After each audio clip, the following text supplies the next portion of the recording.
yesterday I was looking at something talking about blooming and talking about growth and talking about kind of like the pains, the growing pains, the difficulty of going into the cocoon and just having the faith that you'll come out as something greater, not necessarily knowing what that greater even is. And it really kind of inspired me to make a video about becoming the observer.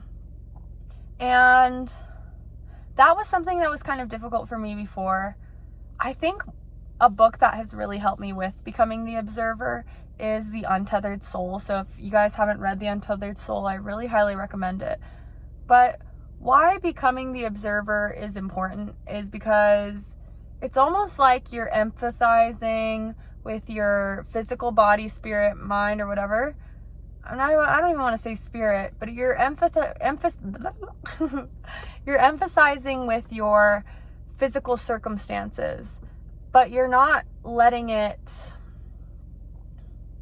engulf you, if that makes sense.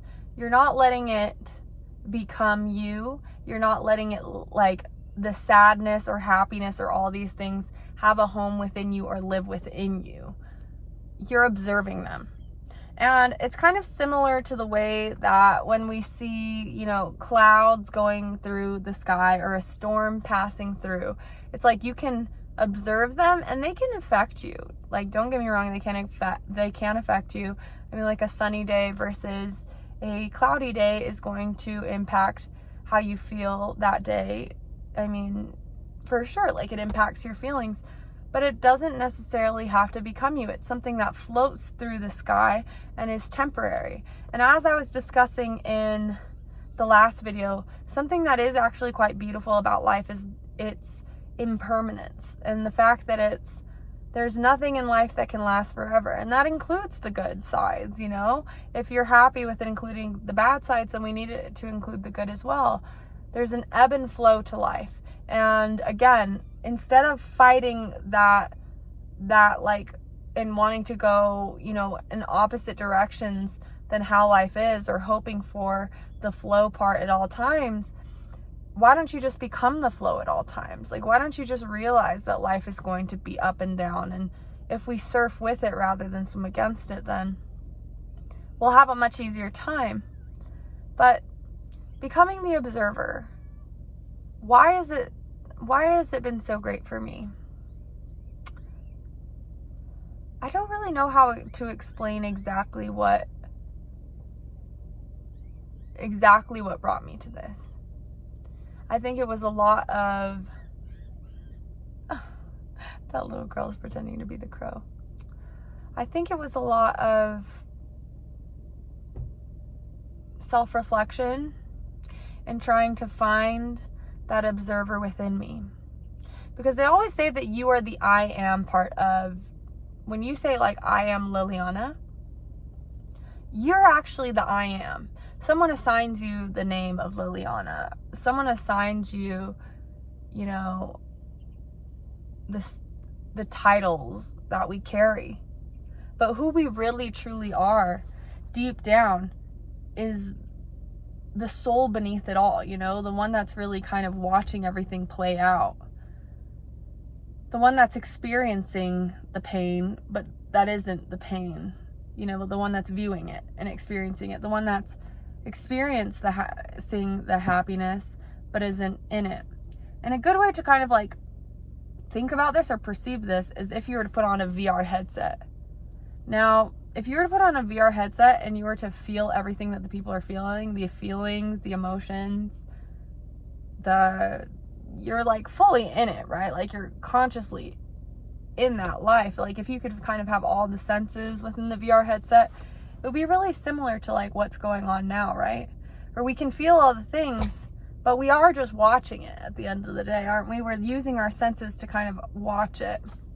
And that takes me back to kind of what we were talking about at the beginning of when tough things are going on in your life, instead of letting it engulf you and eat you up and become you and find a home within you, think of it as this passing by thing that you're observing, and not only observing, but sometimes analyzing. And if you can analyze in the moment, you're alchemizing, like, take something that's happening to you and just look at it.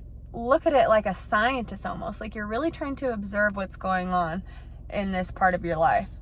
Again, I had a really rough February, but it was like so rough that it like forced me into this observational mode of like, it's very clear that this can't last forever. Like I've never had this series of so many things going wrong. So it forced me to shift into this observational mode of like, okay, there's a lot of crazy stuff going on, but I can't let it like become me, because it's very clearly just passing by. So why is it passing by? Like, what is it doing here? What's its purpose? Why do I need it? How does it fit in the puzzle or story of my life? You know? That's what it means. I mean, like, even if you're like, let's say you got in a breakup and it hurts, like, feel the feelings. Don't get me wrong. Feel the feelings when stuff's hard. We're not going to be perfectly just like watching things always and forever and not feeling it to the point where it's almost overwhelming. But remember that that is more overwhelm. Like when we cry or get angry or whatever, it's like an overwhelming amount of these emotions. So when we learn to kind of get more into a point of being able to observe those emotions rather than live in them, then we can just sit and almost kind of wait. Where it's kind of like when we watch a movie, right? And when we watch a movie and the character's in the toughest point, in the hardest part of their lives, we don't stop watching the movie. We don't quit. We don't, like, and what kind of movie would it be if they quit and they didn't keep going and that was just the end? You wouldn't like to watch that movie, and those movies don't even exist, because I don't even really feel like that's like a huge thing of reality. I don't think, you know, like, I don't know. I think when you have like this purpose that's driving you and you know what it is, it's like almost impossible to stop yourself. It's like, I've been getting more into this point where I feel like life is fated, and it's like this movie that I'm kind of watching play out, and regardless of like how I want it to play out, it's just going to, you know. And I've gotten to the point where instead of like fighting my energy levels and wondering why I'm not having the right amount of energy for certain things, I'm trusting those energy levels and I'm just watching them. I'm like, okay, why am I not feeling a lot of energy towards going and completing this task? And why is it that I get so much energy to complete XYZ tasks? It's like, it's just getting to that point of almost being a scientist with your own life and trying to figure out like, what is the meaning behind all of it before like 20 years later type of thing, you know? Because like a lot of us will observe things that are going on in our lives much later down the road. Like they always say hindsight is 20/20. But what if it could be true that in the moment while things are happening to us, we could pay closer attention and realize what it meant for us, you know, what it could mean for us, and have this almost optimistic look and trust for life that it's going to teach us something, or it's going to be a piece of the puzzle that we were missing or needed, you know? Because if we can get into that point, and if we can just live in that, then nothing can really overwhelm you as much anymore, because you just know there's a plan. I don't know. It's hard to explain. You know that it can't be forever. There's good knocking at the door. If you have bad or rough things going on over at your house, you know, like bad is the guest at your house right now, then that means that the good is knocking at your door. Truly, it's on its way. So I just wanted to like kind of discuss that with you guys. And again, I'm trying to find my voice here on YouTube, and we're gonna find ways to make things more informational and stuff, but I just want to, sorry, my phone overheated, but that's good news because it's getting warm. But yeah, I just wanted to say, oh, first I also parked over here so you guys can see the mountain. Doesn't it look beautiful?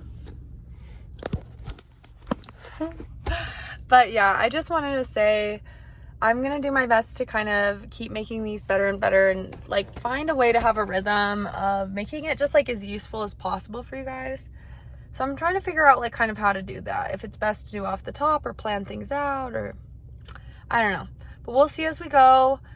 I'm just remaining consistent to also, you know, get my practice in, and again, find that voice, find a way to speak to you guys in a way that actually resonates, you know? So have a good rest of your day, and we'll see you in the next one.